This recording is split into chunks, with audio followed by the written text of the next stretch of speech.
के इस वीडियो में हम आपको छठ पूजा की विशेषता बताएंगे। दर्शकों, आप जी को हर प्रकार की जानकारी देना हमारा कर्तव्य है और इसीलिए आज छठ पूजा से संबंधित पूरी जानकारी हम आपके सामने रखने वाले हैं।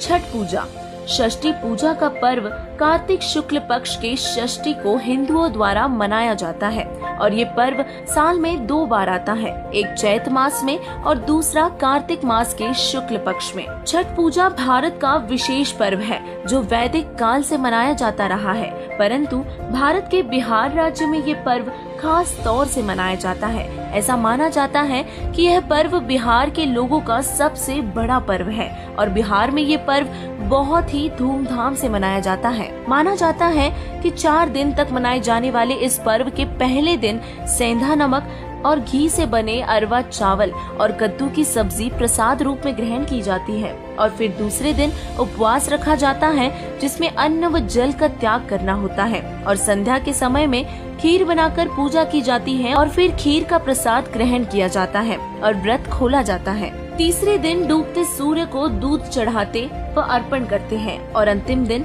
उगते हुए सूर्य को जल चढ़ाते हैं और इस तरह 4 दिन तक छठ पूजा मनाई जाती है। दर्शकों, छठ पूजा से जुड़े बहुत से तथ्य व कथाएं प्रचलित हैं और उन्हीं में से एक कथा राजा प्रियव्रत से जुड़ी है। कहा जाता है कि राजा प्रियव्रत को कोई संतान नहीं थी और महर्षि कश्यप के कहने से राजा प्रियव्रत ने पुत्र प्राप्ति के लिए यज्ञ किया, जिसके फल स्वरूप उन्हें पुत्र रूप में एक संतान हुई, परंतु वो मृत पैदा हुआ। जिसके बाद पुत्र वियोग में जब राजा प्रियव्रत अपने प्राण त्यागने लगे, उसी समय ब्रह्मा जी की मानस कन्या देवसेना प्रकट हुई और बताया कि मैं षष्ठी भी कहलाती हूँ। षष्ठी देवी ने राजा को अपनी अर्थात षष्ठी की पूजा करने के लिए कहा और राजा ने उनकी पूजा की, जिससे उन्हें पुत्र प्राप्ति हुई और उनका वंश आगे चला। और उस दिन कार्तिक शुक्ल षष्ठी को यह पूजा होने से छठ पूजा का चलन शुरू हुआ। छठ पूजा को लेकर इस तरह की और भी कथाएं प्रचलित हैं।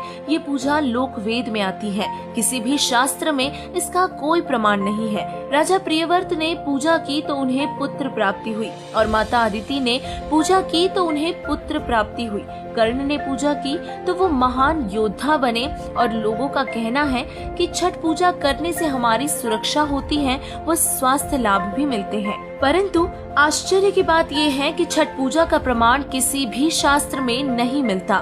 चारों वेदों व गीता में इस पूजा का कोई भी उल्लेख कहीं पर भी नहीं है। छठ पूजा लोक वेद में आती है, जिसके करने से साधक को कोई भी लाभ प्राप्त नहीं होता। यदि छठ पूजा करने से आयु लंबी होती है और व्यक्ति स्वस्थ रहता है तो छठ पूजा करने वाले साधक जो बेमौत मारे जाते हैं, उनकी रक्षा आखिर क्यों नहीं होती। रीति रिवाजों के अनुसार मनाए जाने वाले छठ पूजा का यह पर्व शास्त्रों से बहुत दूर है।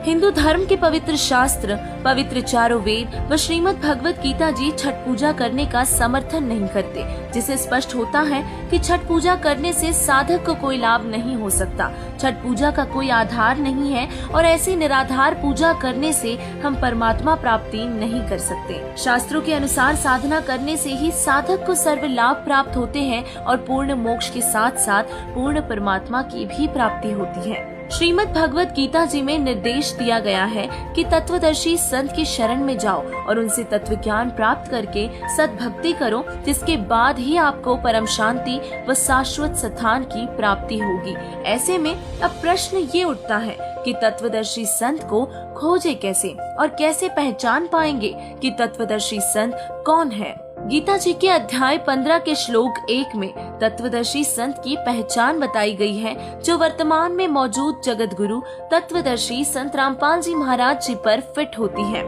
संत रामपाल जी महाराज जी ही वो तत्वदर्शी संत हैं जिनके बारे में गीता जी अध्याय 15 के श्लोक 1 में वर्णन है। यही वो पूर्ण संत है जो शास्त्रों के अनुसार सद्भक्ति व साधना बताते हैं और जिससे साधक पूर्ण मोक्ष का अधिकारी बन जाता है और परम शांति प्राप्त करता है। अन्य देवी देवता हमारे कर्मों को नहीं काट सकते, वे साधक का जन्म मरण नहीं मिटा सकते।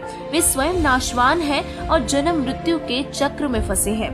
केवल और केवल पूर्ण संत, तत्वदर्शी संत ही हमें सर्व लाभ व सुख दे सकते हैं। उनके द्वारा बताई गई भक्ति से साधक परमात्मा प्राप्ति करता है। अब आप किस सोच में डूबे हुए हैं? ऐसे न्यूज की आपसे अपील है, प्रार्थना है कि समय व्यर्थ न करें। जगत गुरु तत्वदर्शी संत रामपाल जी महाराज जी की शरण ग्रहण कर अपना कल्याण करवाएं। धन्यवाद।